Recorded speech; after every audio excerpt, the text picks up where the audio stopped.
What's going on, everybody? Welcome to the 11th episode of the CRZY podcast. I'm your host, Stephen Gates, and this is the show where we talk about creativity, leadership, design, and a whole host of other things that matter to creative people. And so, working on this show for me has been a bit like, I guess it's like working on anything else I do. It's a process. You try and figure out how to make it better, you try to keep refining it, you try to keep thinking about it. And so I think that's true in a lot of different ways. I think it's true in how I put the show together. It's true in the subjects that I talk about. And a couple different times I've gone out to social media and asked people, what are the things you want me to talk about? What are the things that you're interested in? And one of the number one topics every time has been to talk about trends or to talk about emerging technologies. So today is going to be the first one of those shows. But before we jump into that, I think it is important to define, or at least let you know, how do I define a trend? Or how do I define innovation, right? Because I think those are such incredibly overused, such incredibly abused words these days. Honestly, I think whenever you do what I do, whenever you're a creative director, some part of your job is trend spotting and trying to figure out what's going to be the next thing, the most interesting thing, the thing where you need to move your team, you need to move your work, your brand, or your company towards.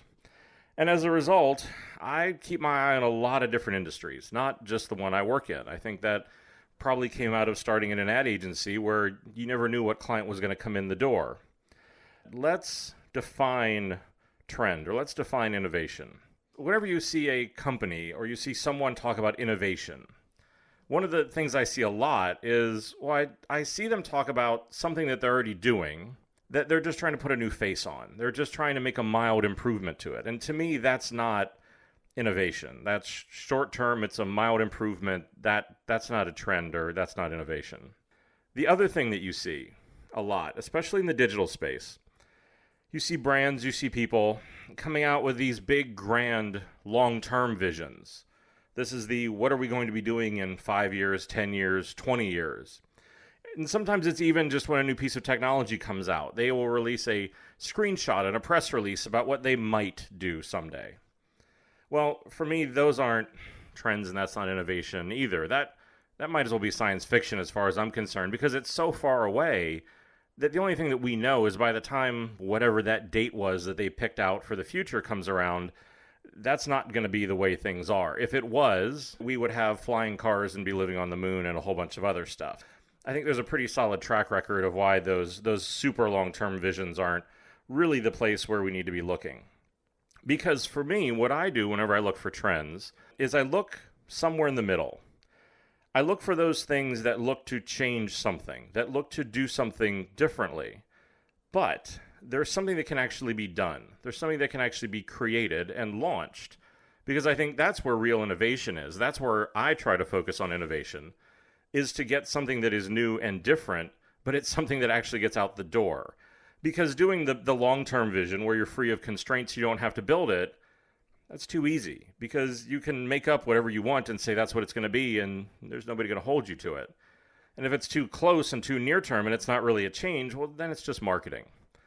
I tend to think about it, and this may sound a little weird, I think about it like the movie Iron Man. If you think about the Marvel movie that came out with Robert Downey Jr., Iron Man did something really interesting, if you go back and if you think about it. Because the technology that they showed in that movie, and in all the movies actually, didn't feel quite as much like science fiction as a lot of the other movies did. If you think about what they did, think about Jarvis. Jarvis was the computer that Robert Downey Jr. could talk to, that ran the suit, that ran his home. That Jarvis was one of those things that seemed futuristic, that it could have a conversation, it was much more eloquent, but at the same time, you could believe it.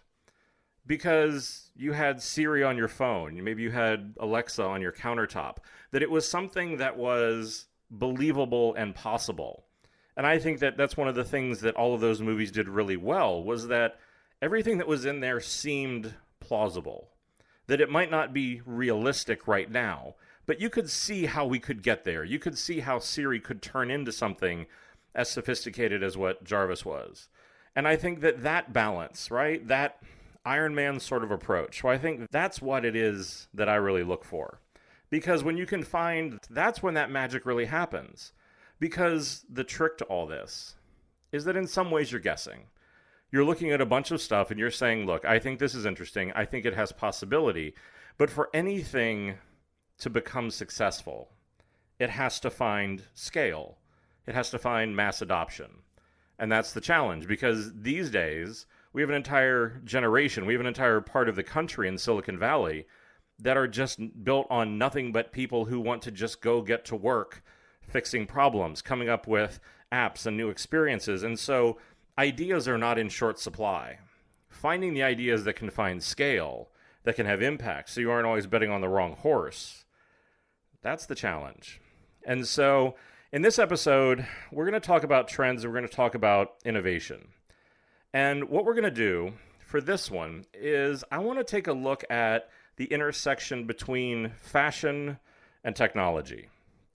And because I think that there is something here that is incredibly interesting. And so what we're going to do is we're going to start by let's take a look at the current state of these two industries and where they intersect. Of what is fashion doing with technology? What is technology doing with fashion? Just for a bit of a state of the union.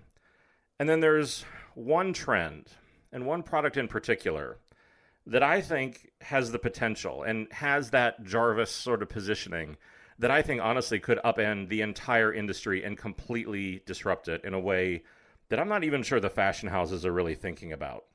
So that's what we're going to do today, and that's what we're going to do on this episode. But first, let's get to the obvious question. What the hell do I know about fashion? I think that there aren't many people who are in the design industry or who are definitely in the digital industry who are known as being experts on fashion. And fashion's an interesting thing because I've always been fascinated with it. I've always found a great amount of inspiration from it. But fashion and I have had a bit of I guess we'll call it a troubled or a frustrating relationship for a couple different reasons. The first of which is that I am 6'4". And whenever you are 6'4", you are an edge case. You wear size 14 shoes when most high-end fashion houses stop at a 12. You are probably at least 6 to 8 inches taller than any piece of clothing that they will ever make. And by some reason that I will never understand, they think that the taller you are, the more you seem to love Hawaiian print, which I personally have always felt was really for people who either lived in the tropics or for people who just quite frankly wanted to hide stains. So if you're tall, there's not a great amount of fashion that's available to you. Insanely frustrating. And what is well designed, what is well done, well, it's either so expensive because it's basically custom that it's just incredibly cost prohibitive, or it is created with such rarity. There's one particular brand of shoes that I love. There are, on average, 2 pairs in the entire world that are made in the size that I wear. So this becomes something of a Where's Waldo scramble, amazing race, just sprint to find these whenever they come out. And you can decide if that's something you want to engage in or not, but in either case, it's more than a little bit frustrating. So fashion and I, just on the physical level, haven't always really gotten along. The other thing for me that has always been frustrating about fashion, and I will own how hypocritical this may sound, but being a man who is interested in fashion is insanely frustrating. Because most of the time, I'll walk into a high-end fashion boutique or a store or a big retailer like Neiman Marcus or something, which is my personal one that just drives me the most insane. You walk in there, and I have a question. There's something I'm looking for, either for myself or my wife. And the salespeople, no matter what gender, creed, color, anything else, look at you, and they make the assumption that since you're a man, you can't possibly know anything about fashion. That for some reason you're simply there on an errand for your wife to retrieve whatever it is that she's wanted, giving some name that you need to go get, and there's nothing else that you could possibly understand about any of this. And I'll get on a soapbox here for a second. Because as somebody who loves fashion, for somebody who knows a lot about fashion, for somebody who, quite honestly, I can almost guarantee you knows more about the current collections that are in those stores than the salespeople who are there, being dismissed like that is more than a little infuriating. And with my personality, just being dismissed in general is more than a little infuriating. So it makes it just very hard to engage whenever the people who are the salespeople and the ambassadors for these companies don't take you seriously. So that's how I've had this interesting relationship with fashion. But enough about the complaining. Let's talk about what do I actually know. So I've always been fascinated with fashion. I think that it has the ability to shape culture and to shape perspective and to shape opinion on design, unlike many other industries that I've ever seen. This interest was taken to a whole nother level whenever I met my wife. My wife is someone who has worked for Chanel. She runs her own fashion project called the Chic Library, which is a social media and a blog that looks at the latest and emerging fashion and designers. We probably have one of the largest and most robust collections of vintage fashion books that I've known about probably anywhere in the world. That whenever we travel, we regularly meet with emerging designers to see what's coming up, to see what are the interesting things that are going on. And because of this, I know a lot more about fashion than I think the average person would honestly ever suspect. Because I used to study it. I used to have to. I would go to Fashion Week regularly whenever I worked on W Hotels. We were one of the main sponsors of Fashion Week, so I would go to the tents every year. We would have parties. One of my biggest creative inspirations, honestly what may be my biggest creative inspiration, remains Alexander McQueen, who I think was truly and purely an absolute genius. That if you did not get to see Savage Beauty, which was the museum show that toured around the world, find a video or find a book and look at McQueen's work. Because never have I seen someone who could change their perspective and remain so insanely innovative year after year after year, producing such mind-bending new directions and design and fashion that were so holistically different every year. And you look at that and you just feel so dwarfed by the output of somebody like that. That I've actually gone and I've had a private tour of Yves Saint Laurent's studio in Paris at the Yves Saint Laurent Foundation. This was the original couture house where he created some of the most iconic fashion in the world. I've seen his sketches. I've looked at the muslins. I've seen the original dresses that were there whenever I got to stand in there, which was an unbelievable thing. And the other thing that I'll say, which I'm sure sets me apart, is that I can spot a fake Louis Vuitton bag faster than pretty much any gay or straight man that I've ever met. I've gone to different vintage houses. I've been asked to actually authenticate bags. So I know a lot about this industry, a lot more than many people might think. Why do we start here? Why do we start with fashion and technology? Why do I want to start with this being the first trend? Well, I think for a couple reasons. Because whenever you look at industries that are ripe for disruption, a couple things need to be in play. I think one is that you need to have a structure, a way of doing things that hasn't changed in a really long time. And whenever you look at fashion, this is an industry where the concept of clothing, and quite honestly the way that it's sold, hasn't changed much in honestly over 100 years. That yes, you have companies like Rent the Runway or other ones that maybe change how you can access it, but in terms of what the clothing really is, in terms of the way you buy it, there's not a whole lot new that's going on out there. The other thing that you need whenever you need disruption is you need money. That obviously makes the world go round. So every year, fashion is around a $1.7 trillion industry. And that is staggering to think of how much we're spending on fashion. Especially whenever you think about the fact that the amount of literal textiles that are produced for the fashion that we consume has grown by about 50% over the last 8 to 10 years. A lot of that being driven by this new trend in fast fashion, almost disposable fashion. This is the H&Ms of the world that will produce a huge volume of clothes incredibly cheaply that are almost disposable. You wear them a few times, you get rid of them. And it's at a cost point that lets that be completely possible. But I think that the other thing is that whenever you look at just fashion as an industry, there is just such a devastating lack of understanding for how to use technology and how to not only create their clothes, but to build their brands. Some of the most backwards and laggard brands that have been so insanely frustrating to me have been fashion houses.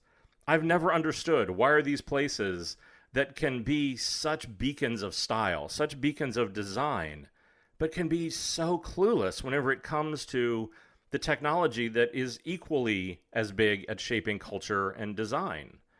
And those are the things to me that honestly have never made sense. And especially at a time when you've started to watch technology companies bleed into the fashion world. If you think about it, the first and probably biggest invasion into that space came with something so simple. It came with the white earbuds of an iPod. That if you think back, even the commercials, even the print ads that Apple did whenever they launched the iPod or when they launched the iPhone, were people in a black silhouette against a brightly colored background with just those pure white earbuds. And what they did with those was they created a fashion statement.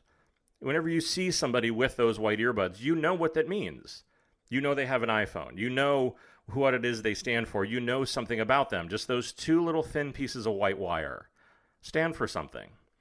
And from there, we've seen this grow. If you live in any sort of an urban setting, whenever I live in New York City, every day walking through the subway, pieces of technology are a fashion statement. The headphones that people wear, the phone that they carry, the case that it's in, all of these things that now either are or carry or encompass technology are fashion, and they're looked at as fashion statements. And so you continue to just see this happening more and more as technology, because of this vacuum, is starting to invade this space. And the fashion houses, quite honestly, I think aren't really sure how to react. And this is where I see such missed opportunities, because the way that they market their brands and they integrate it into their clothes is just broken. And I do think, as we talked a minute ago about that fast fashion trend, is not helping this fact. Because of the fact that since speed has now become such an important thing, since it's something that they focus on so much, well, the days of that made-to-order, tailored, bespoke, more considered collection, well, those are dying. And I think with it are the research and innovation that went with it. Whenever I went to Yves Saint Laurent studio and I talked to that couture house, there are less than 260 customers left in the world for their couture fashion, for their made-by-hand, made-to-order fashion, because the rest of their customers have gone to ready-to-wear, the thing that I can walk in and I can buy off the rack.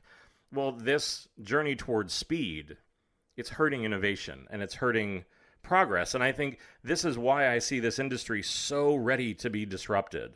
And I think that there's some really interesting technologies that may start to do that. So let's talk about the current state of fashion and technology and where some of those trends are. I think the easiest and most accessible place to start is going to be with wearable technology. Because the reality is that this meeting between technology and fashion has been this clumsy teenage dance between these companies trying to figure out how to get it right. And so the first few fumbling and fawning attempts have been less than fantastic.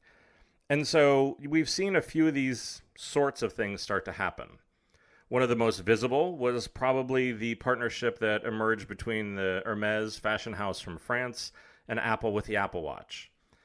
But here, as we look at this, all that we see is the Apple Watch, really in the exact same way that it exists, the only addition being one or two additional watch faces and a leather brand made by Hermès. Each company basically sticking to their corner and seeing an easy place to come out and find the intersection where they can meet, really in the exact same model that we've had with iPhone cases. Whenever you'd go to any high-end house, they would make an iPhone case. The 6 took them a little bit longer to figure out, but this is where the intersection was. Very, very light, very not much real kind of media integration there.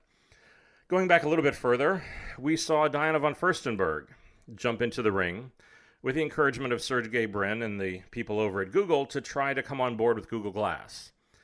Glass was, for many reasons, pretty much an abject failure. Google never really took into account the sociological problems that were going to come along whenever you stuck a camera in the middle of someone's face and let them walk around in public with a small display that other people were aware of, but they couldn't see. But here again, all that von Furstenberg did was come up with a series of sunglass and glasses frames that could then again be attached onto Google Glass. So really just the new version of an iPhone case or an Apple Watch strap. And these are really just co-branding opportunities. They don't really add much value outside of just the halo of the merger between the two companies. The fashion houses thinking they're going to look a bit more hip or a bit more modern by partnering with the likes of Apple or Google, and the technology companies thinking they're going to look a little bit more fashion conscious, design conscious because of the partnership with the fashion houses. But in those ways, neither one is really kind of helping the other, and we just have this superficial sort of thing. Well, the next evolution past wearables that we've started to see is smart clothing. And this is really probably going to be the successor to these sort of wrist-based fitness trackers, because that's what most of these are. 2 years ago, I think, Ralph Lauren had debuted what they were calling a smart shirt at the US Open that could track things like heart rate and had an accelerometer and a few of these other basic fitness tracker things. Adidas followed suit recently with something they called Tech Fit Elite that has heart rate sensors and accelerometers. They went a little bit of a different direction with that, and they've been going after Major League Soccer teams in the MLS and in different parts of Europe to be able to do these sort of fitness trackers because, again, in a lot of cases with these big hallmark sort of teams, making sure they're performing at their best is something they're more than willing to invest in. But we haven't seen much more out of that. We've seen a few other, again, of these simple integrations, whether it's the winter gloves that have mesh in the fingers so that you don't have to take them off to use your iPhone. Burton, who had put music controls into the arms of their jackets. But again, this is just really kind of taking the same thing and trying to find a slightly different form factor for it. A few of the areas that start to get a bit more interesting probably come in the manufacturing side.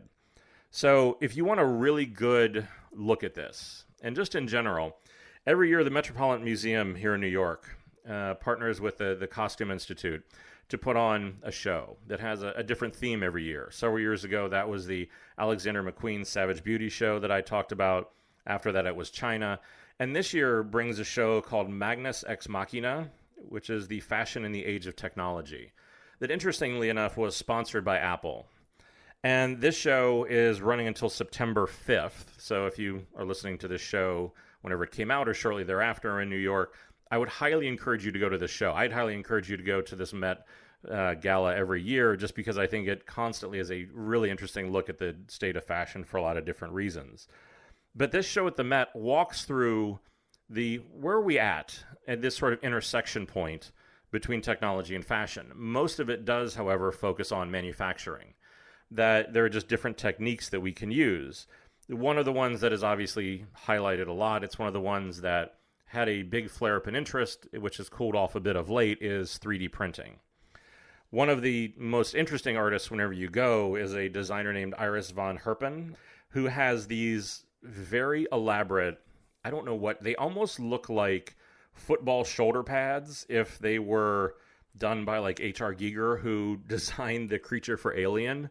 They're these very almost organic, but very big, very fascinating 3D printed dresses. And we're starting to see more and more of this idea of 3D printing coming into fashion. In the couture space, it tends to be a bit more of these kind of one-off custom.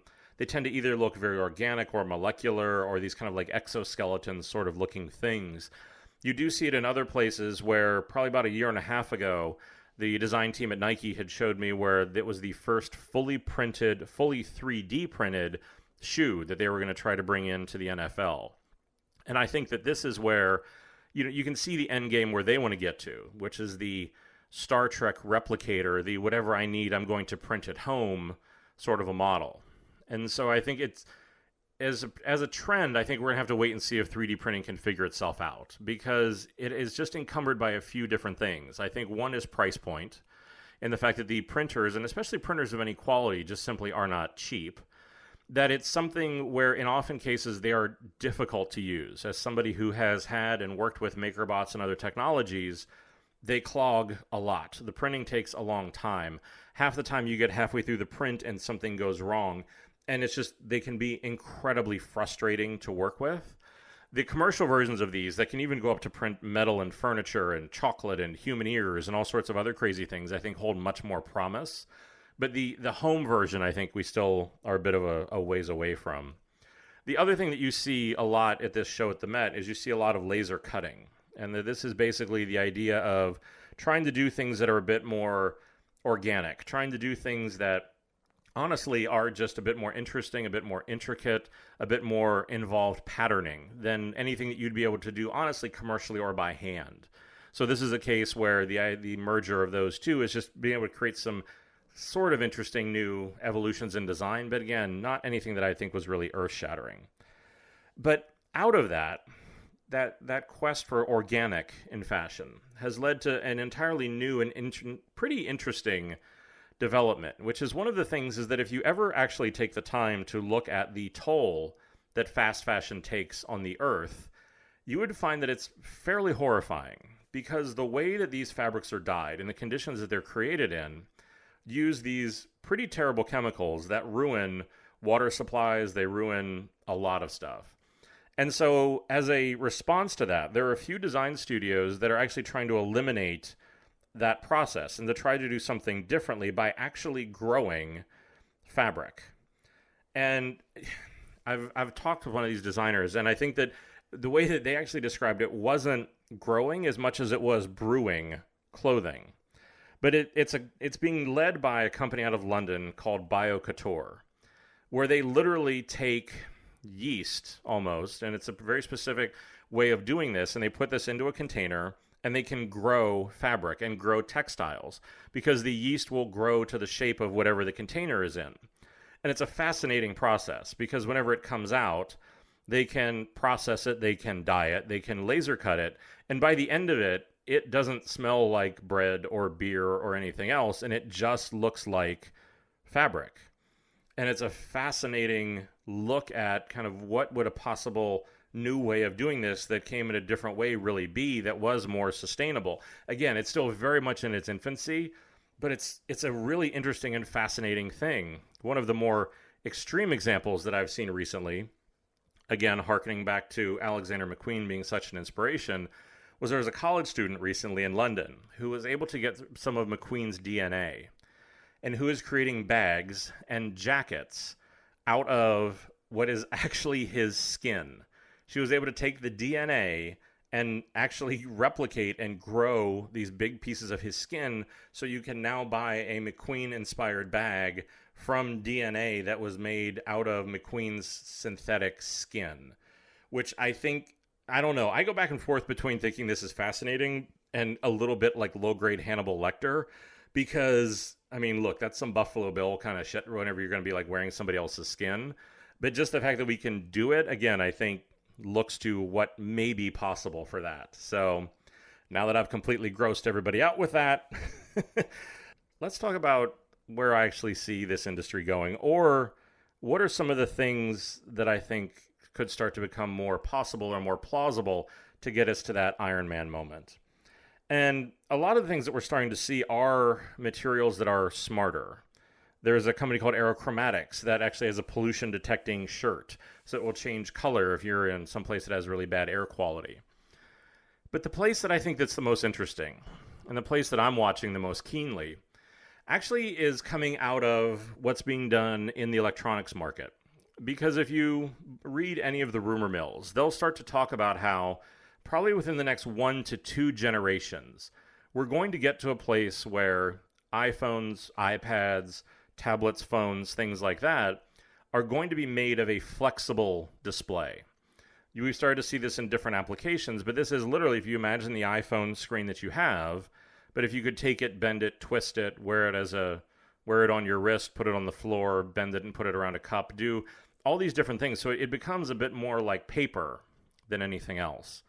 And this was originally started with the technologies that were done, honestly, for the Kindle, which was called e-ink, which was these very thin, very flexible black and white displays that, again, could be done in big shapes and could easily be done refreshed, very low energy. So around the end of last year, an interesting company emerged here in New York City. And it was a company called Swiftware. And they went out and did a crowdfunding campaign where they raised just short of $1 million for these shoes that they were going to be launching. That in itself maybe doesn't sound all that interesting.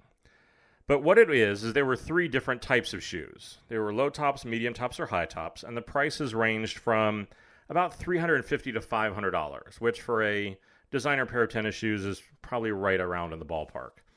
But the interesting thing that they did was that the sides of the shoes, on both sides, are made out of a bendable, waterproof HD display. So if you can basically imagine your iPhone screen on the side and the inside of your shoes. And so what this allows you to do is something that is very, very interesting, because it allows you to pair your shoes with an app.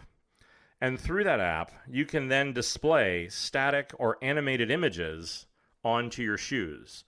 So if you want them to change color, to change pattern, to be a static image, or to be an animation, you can actually have these running on your shoes and to be able to change them every day or any time.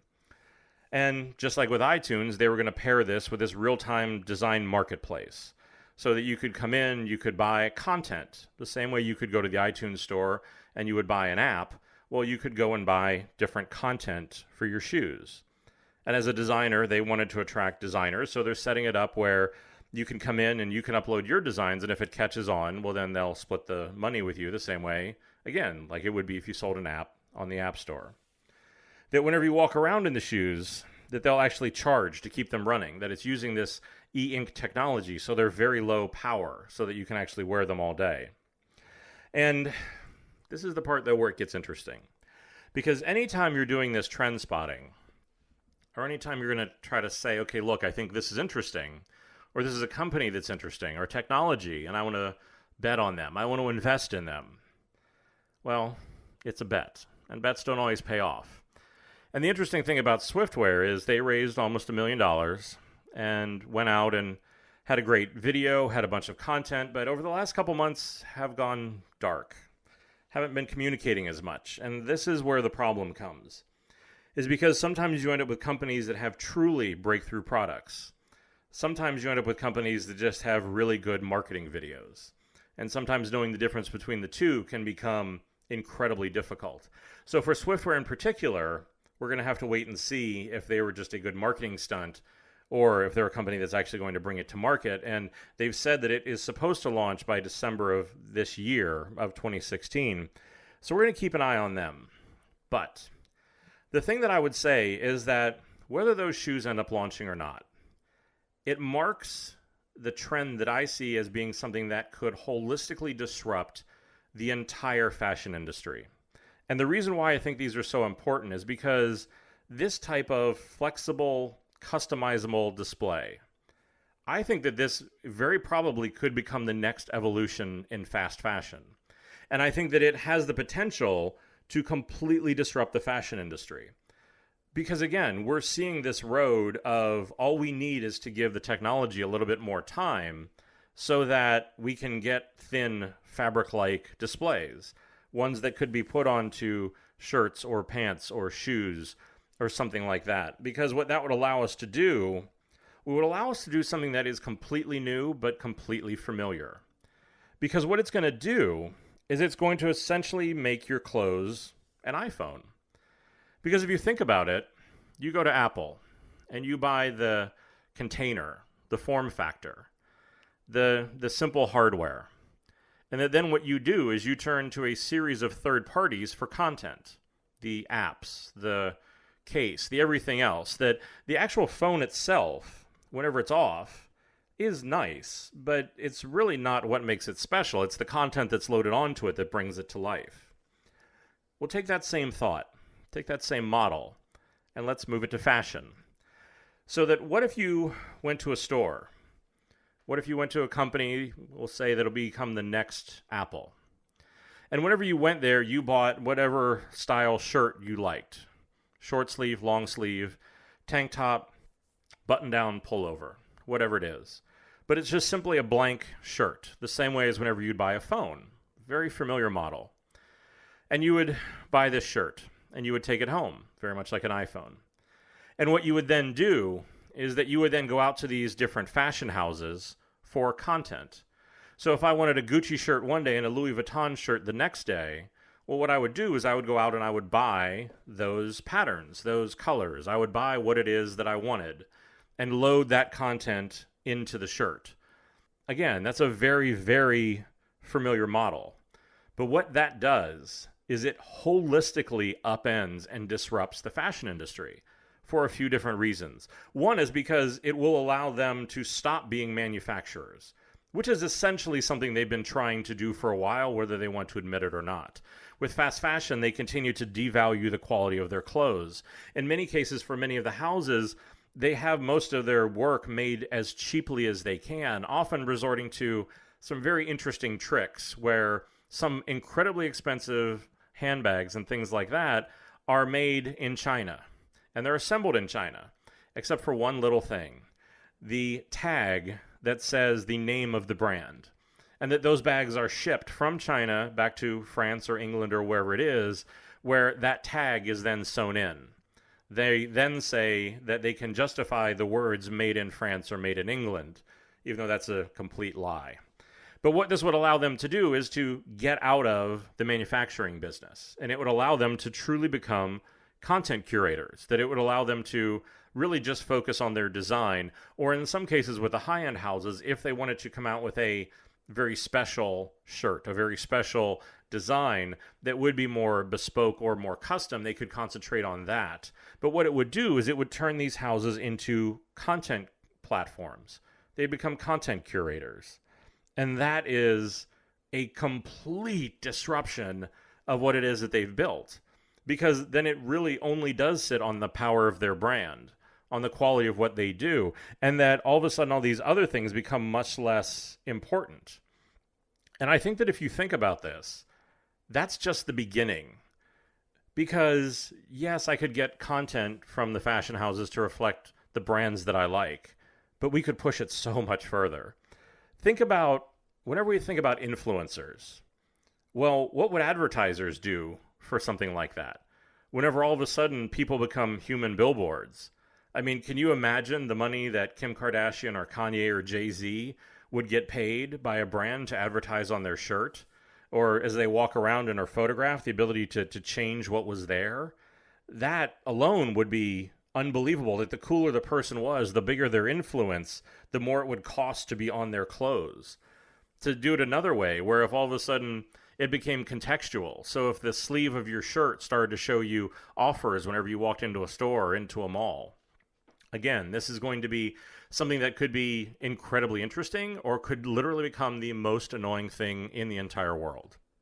But the ability to then have context aware, so that if this was something that we would say you went out running and I wore the shirt during the day, and I was at work, it just was a nice blue checkerboard. But at night, I wanted to go out and wear the same shirt to go running.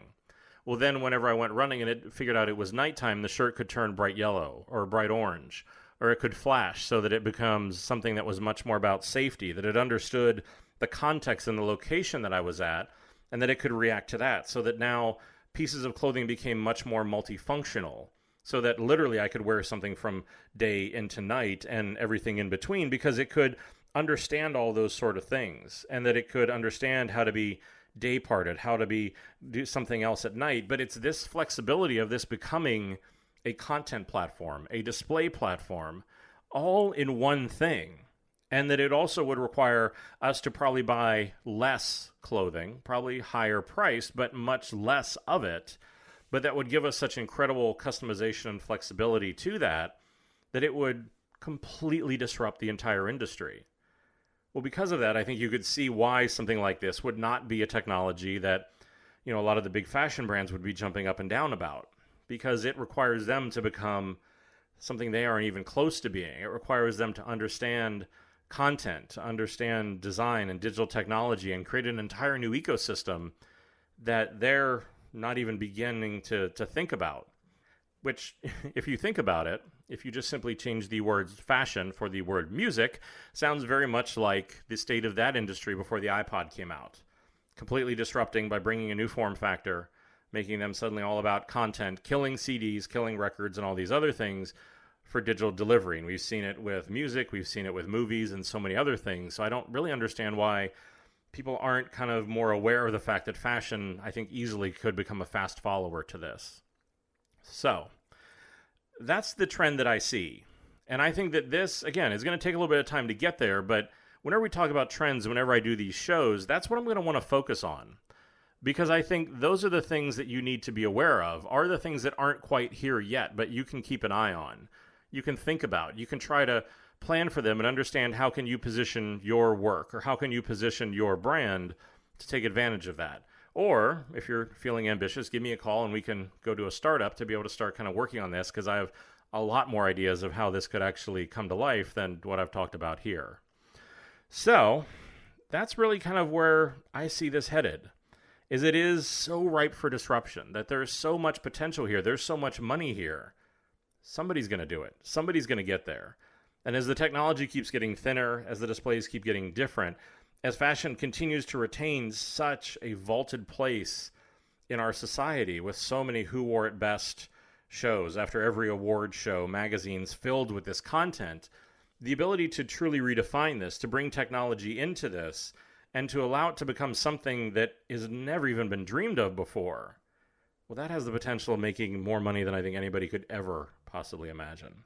I'm going to put links to all this, to the companies that I've talked about, to these different products, to some of the videos, to the Met show, to all these things in the show notes. If that's something you want to find out more about, head over to podcast.stephengates.com, STEPHEN Gates.com. If you have any questions, if you want to know more about anything, if you want me to talk about more of something, less of something, love it, hate it, or anything in between, shoot me an email. You can send it over to ask@stephengates.com, and I'll answer those just as quickly as I can and get any content you want to hear into a future show. As always, the boys down in legal want me to remind you, everything I talk about are my own opinions. They don't represent any of my current or former employers. And if you could, be so kind, head over to iTunes, head over to Google Play, leave a review. It makes a big difference, and it's the only payment I ever ask for listening to this show. So I say it every time because I mean it every time, but thank you for your time. Time is truly the only luxury that we have, and I'm always incredibly grateful and humble that you want to spend any of it with me. So until next time, and as always, stay crazy.